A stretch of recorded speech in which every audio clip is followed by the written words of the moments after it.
मुंबई की बदलती डेमोग्राफी का मामला भी सामने आया है, जहां पर बीएमसी चुनावों में भी ये मुद्दा बन चुका है। बीजेपी नेता किरीट सोमैया ने भी इस मामले को बेहद खतरनाक बता दिया है। अब एआईएमआईएम के नेताओं का दावा है कि जल्दी मुंबई का मेयर खान पठान और बुर्के वाली महिलाएं जो है वो बनेगी।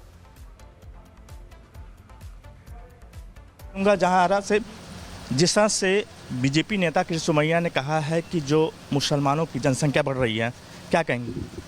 सबसे पहले तो मैं किरीट सोमैया जी से ये बोलना चाहूँगी कि आपको किसने हक दिया कि हम मुसलमानों की औरतों की कोख पे आप उंगली उठाओ, इस तरह से आप बोलो? कि आपको किसने हक दिया इस चीज़ का कि आप हमारे बच्चों की गिनती करो? आपको राजनीति पद, आपको कुर्सी पे इसलिए बिठाया जाता है कि आप देश की समस्याओं को समझो। देश की समस्या हम मुसलमानों की औरतें और बच्चे नहीं है। आपने इस चीज़ को टारगेट कर लिए हो कि हम मुसलमानों की औरतों को और बच्चों को कैसे टारगेट करें। आपने सिर्फ अपने माइंड में सेट कर लिए हो कि हमको मुसलमानों के बच्चों को, मुसलमानों की औरतों को ही टारगेट करना है, चाहे वो किसी भी मुद्दे को के हो। सबसे बड़ी चीज़ ये है कि संविधान में ये चीज़ है कि हम अपना राइट है, हमारा हर एक चीज़ के लिए हम आगे बढ़ रहे हैं। और दूसरा ये, आज इतनी महंगाई है, मैं ये बोलना चाहूँगी कि किसी का भी ऐसा नहीं है कि बहुत सारे बच्चे हैं।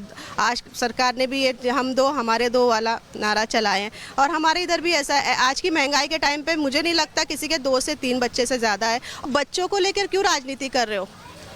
मैं फिर से ये रिपीट करूंगी कि हम महिलाओं की कोख को लेकर राजनीति हम कतई बर्दाश्त नहीं करेंगे। इसकी हम कड़ी निंदा करते हैं। और अगर आपको राजनीति करना तो महंगाई पे करो, बेरोजगारी पे करो, बच्चों की अच्छी एजुकेशन लेके उस पर राजनीति करो ना।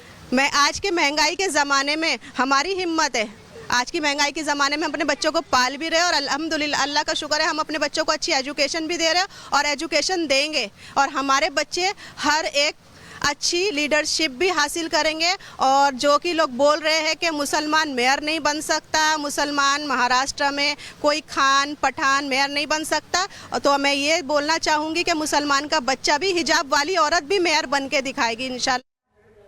तो मुस्लिम महिलाओं को आप सुन रहे थे और इसी खबर पर लगातार मेरे सहयोगी सत्यप्रकाश बने हुए हैं। सत्यप्रकाश, देखिए, पॉलिटिकल लीडर्स की तरफ से एक बड़ा मुद्दा उठाया जा रहा है कि मुस्लिमों का जो फर्टिलिटी रेट है वो हिंदुओं के फर्टिलिटी रेट से डबल है और अब ये कहीं ना कहीं मुंबई का एक बड़ा मुद्दा बनते हुए नजर आ रहा है। जी हाँ, बीएमसी चुनाव है। बीएमसी चुनाव में ये मुद्दा कहेंगे बड़ा बनता जा रहा है, क्योंकि जिस तरह से बीजेपी नेता किरीट सोमैया के साथ साथ नवनीत राणा ये मुद्दा उठाया है कि जो मुंबई की जनसंख्या 2047 में जो है कहीं न कहीं जो हिंदुओं की जनसंख्या उससे ज़्यादा बढ़ जाएगा और डबल हो जाएगा। तो कहीं न कहीं जो बातें सामने आई कि लगातार एमआईएम के नेता कह रहे हैं कि मुंबई का मेयर जो है वो मुसलमान, खान पठान, शेख और बुर्का वाला बन सकता है। तो वहीं कहीं बीजेपी कहना है कि किसी भी हालत में मुंबई का मेयर हम हिंदू को बनाएंगे, किसी भी हालत में पठान, खान और बुर्के वाली को नहीं बनाएंगे। तो कहीं न कहीं इसको लेकर राजनीति शुरू हो रही है। लेकिन जिस तरह से एमआईएम के नेता थोड़ी देर पहले बात करते हुए कहा कि जिस तरह से कही जा रही है, कहीं न कहीं हमारा भी एक प्लान है कि आने वाले दिनों में जो मुंबई का मेयर हो बीएमसी चुनाव में कहीं न कहीं अपनी जगह पक्की करेंगे और आने वाले जो मेयर का चुनाव होगा कहीं न कहीं मेयर जो पद बैठाया जाएगा बुर्के वाली, खान और पठान को बैठाएंगे। तो कहीं न कहीं दोनों तरफ से लगातार एक दूसरे के ऊपर आरोप लगाए जा रहे हैं। लेकिन जनसंख्या को लेकर जो वृद्धि की बात किया जा रहा है तो उनका कहना कि अगर हमारे जनसंख्या बढ़ रही तो उनके पेट में दर्द क्यों हो रहा है, वो भी बढ़ाए। तो कहीं न कहीं लगातार एक दूसरे के खिलाफ निशानेबाजी हो रही है। चेंज के ऊपर भी सवाल जो है वो उठाए जा रहे हैं। बहुत शुक्रिया सत्या, आपने विस्तार से इस खबर पर जानकारी दी। नजर बनाए रखना, अपडेट हम आपसे लेते रहेंगे।